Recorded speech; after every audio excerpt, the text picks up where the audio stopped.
নমস্কার, আমি অনিতা। মহালয়া কদিন আগেই চলে গেল, চারদিকে আগমনের সুর বাজছে, এসে গেছে দুর্গাপুজো। কিন্তু এই মহালয়ার সাথে কিন্তু দুর্গাপুজোর কোনো সম্পর্ক নেই। আমরা মহালয়ার দিন যেটা শুনি বা দেখি সেটা হলো মহিষাসুর মর্দিনী। অ্যাকচুয়াল মহালয়া মানে হলো মহৎ আলয়, মানে যেটা পূর্বপুরুষদের আমাদের যেখানে থাকেন স্বর্গালোকে।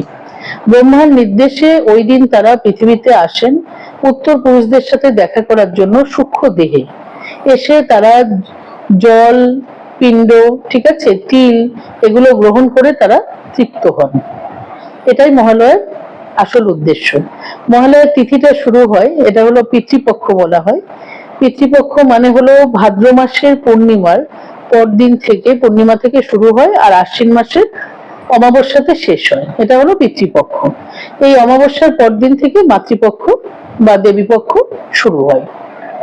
এবার কথা হলো এই দিনটা বা এগুলো তর্পণ এলো কোথা থেকে?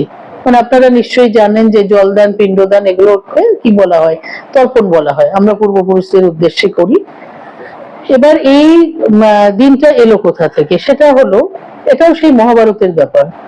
মহাভারতে আমাদের যে কর্ণ, মহাবীর, দানবীর কর্ণ, উনি মারা যান। মারা যাবার পর উনি স্বর্গে যান।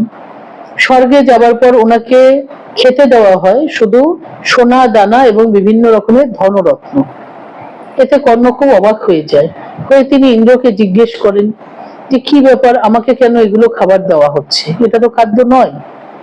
তখন ইন্দ্র বলেন যে তুমি যতদিন ধরাধামে থেকেছো তুমি প্রচুর সোনা, ধনরত্ন এগুলো দান করেছো, তুমি তো পিতৃপুরুষকে কোনোদিন জল দান করোনি।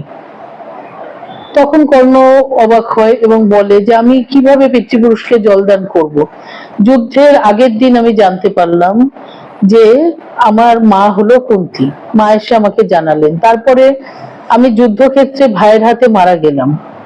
আমি পিতৃপুরুষকে জল দেবার সময় পেলাম কোথায়? তারপর আমি এখানে চলে এলাম। ইন্দ্র বুঝতে পারেন যে কর্ণের সত্যি এতে কোনো দোষ নেই।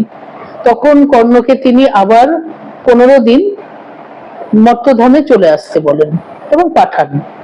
এই মর্তধামে 15 দিন কর্ণ এসে সে অন্ন, জল দান পিতৃপুরুষকে করতে থাকেন।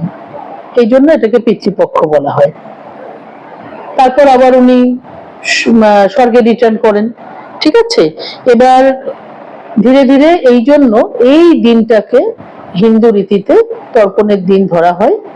এবং এই দিন প্রপারলি আমরা যদি ভাবি তাহলে ইহলোক আর পরলোকের এই দিনটা বা এই তিথিটা একটা যোগ সূত্র।